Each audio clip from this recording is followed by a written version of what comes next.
Fight man in boxing, led the Flair Cops. Shout out to Goodfellas Sports TV. Woo! All right, man. Demetrius Andrade, he was talking to Fight Hype and basically said that he basically is going after the Jermall Charlo fight. That's his priority one. He said he was on the zone. He tried to get Triple G Munguia. I think he said Munguia, and it couldn't happen. Now he traveling over to Showtime to make it happen.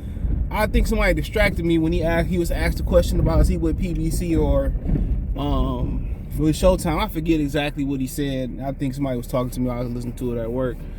But you got this big ass snowstorm that's supposed to be about to hit, so I gotta find time to go to the grocery store. More than likely, I'm probably going to go when I get off tomorrow, because then we on vacation. So more than likely that. So I had to wait and see. But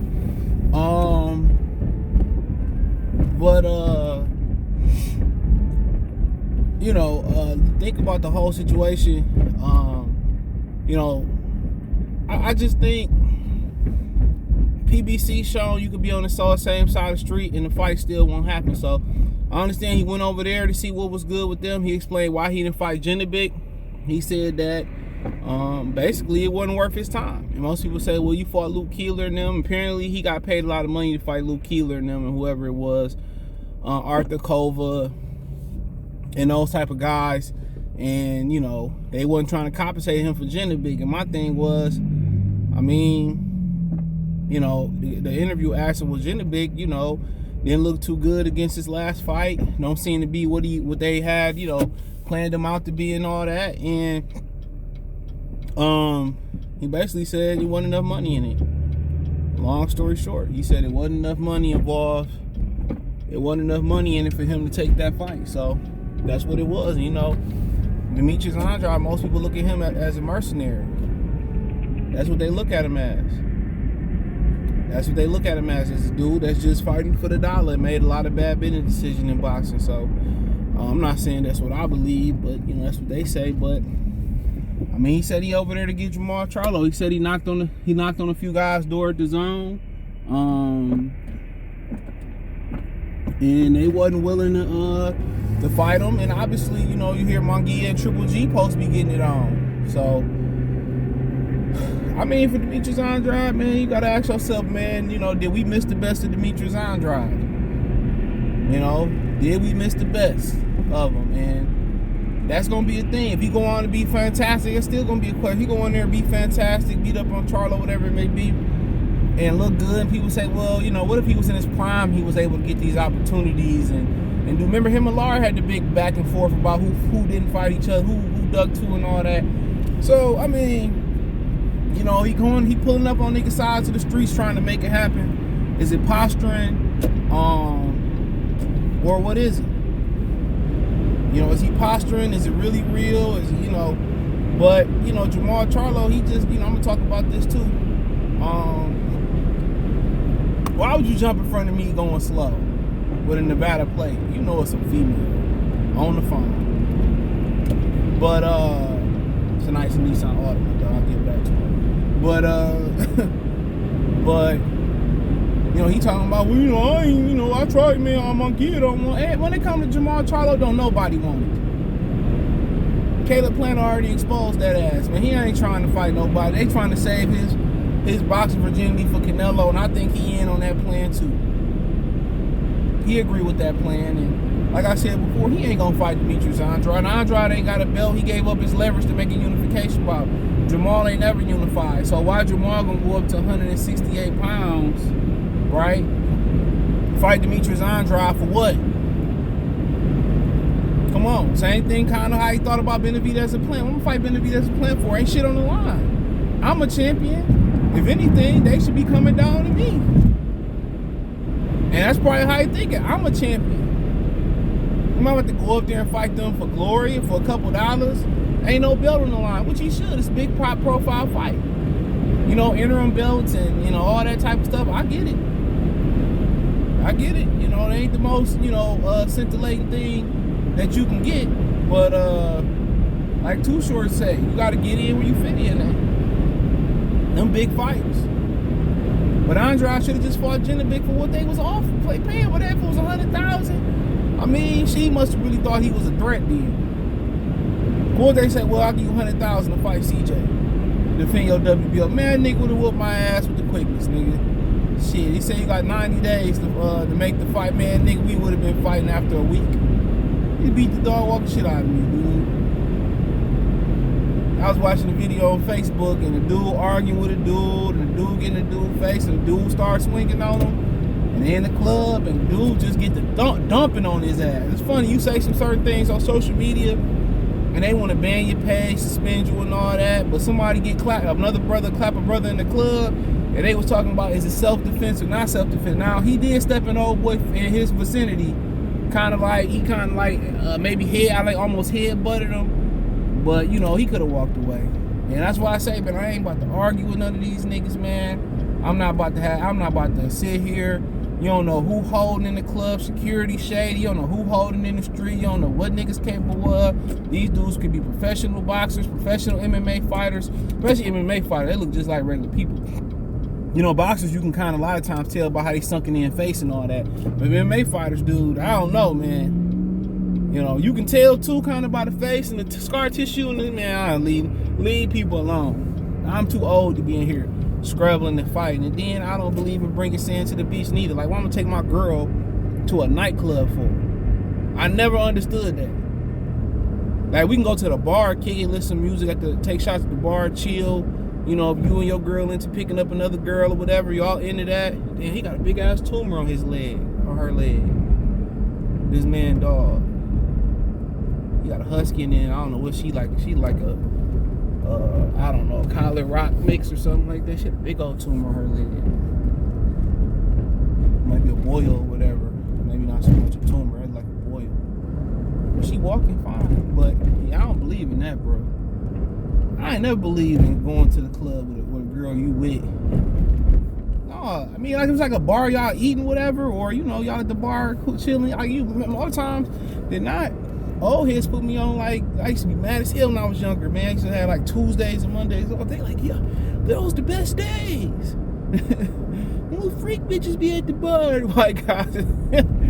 You know, you go to the bar to pick up something or have a good time with your girl. That's kind of the minimum for me. Like, yeah, we go to the bar, but I'm not about to go to a nightclub with her and her friends, and, you know, and if you can't trust your girl going to the club. Now, if you got a girl that goes to the club every day, she to the streets, y'all just, you know, I don't even know if I would pipe that, bro. Real talk. You definitely got a strap. You can't fuck her raw. Straight in there. Like, she in the club, like, more than 3 times. I say more than, if she goes to the club every week, red flag. Red flag. Red flag. Especially if you go 2-3 times a week, red flag. Now, if she worked there, take it for how you take it for. In my opinion, like, you know, I don't know. I know my brother, he believe in dating strippers. That's what he like to do. He, you know, we had a whole debate. Hey, do you? I ain't trying to change nobody's mindset. Do you? I ain't doing it. The whole idea of me eating in a strip club with booty and titty sweating and all that, I'm good. Quite frankly, I'm good on it. This is my opinion.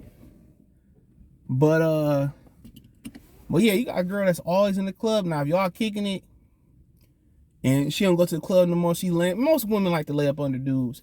And she cool, she cool staying in, and y'all cool kicking in, she staying in, and she changing cool. Cool. You know, I understand, but you got girls in the club every week unless that's her job. And still, I would tread with caution. Nah, bro. Nah. I mean, you gotta take it for how you take it for. I'd have been like super cool, you know, when I was in college with girls that was like hoes. Like, I didn't even know these bitches was hoes, but we just would be cool. We were just cool. I wasn't like, you know, knocking these bitches down. We just cool. Hoes be cool. Real talk, they do. Shit, I'm telling you, hoes be cool as hell. Hoes be knowing how to cook, clean. You know, they just be hoes. You know. But I remember, long story short, I'll finish the Andrade thing in a second. that my dorm mate, he was from Syracuse and shit. He had this chick from Milwaukee he was messing with, right? And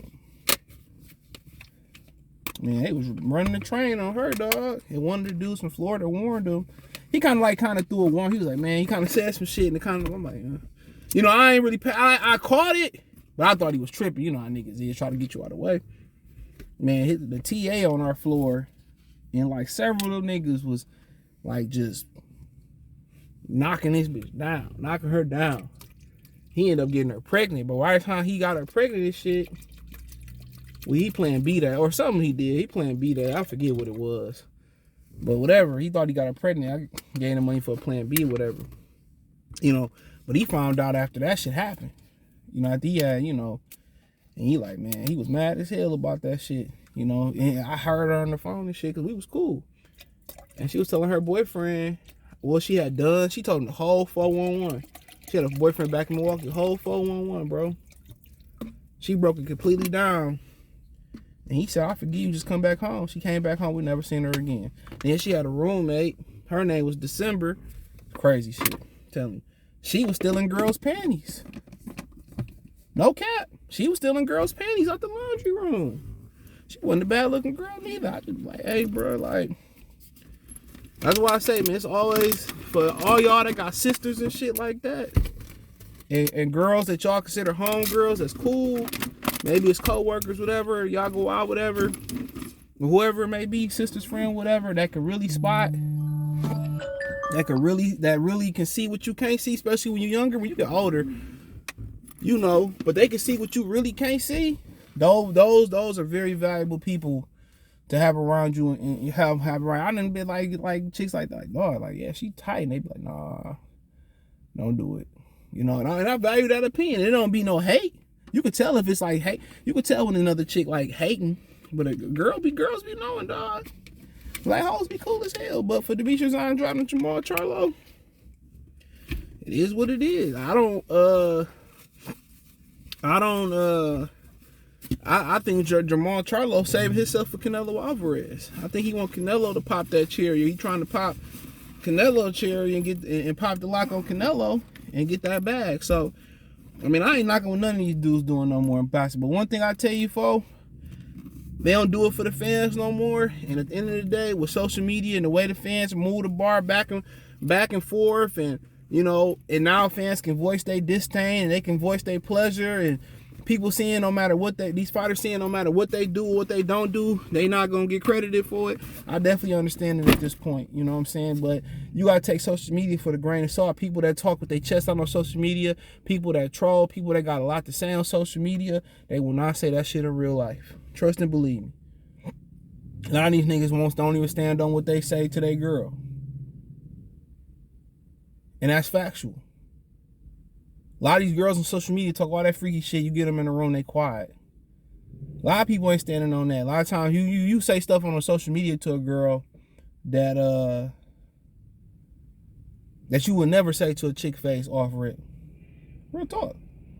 So it's a game changer. But I tread lightly when it comes to social media, bro. I take it for a grain of salt. Privacy is at a premium, and I let social media know what they need to know. So let me know what you girls and guys think. Check the Box News playlist out. Thumbs up the video. Share the video. Subscribe to the channel. That subscribe button is the bell icon button. Hit all notifications. Increase your chance to get notifications. We go live and drop video. Financially want to support the channel. Cash App, $ CJ Good 313. Venmo CJ Good 313. PayPal link in description. Hit the link tree. Find me on Twitch, Twitter, Instagram, Spotify, Anchor, Cash App, Venmo, PayPal, Apple Podcasts, Google Podcasts, the whole nine. I appreciate the love and support. Link tree, the first link in the description. Take you everywhere I'm producing content or I am at on social media. Peace.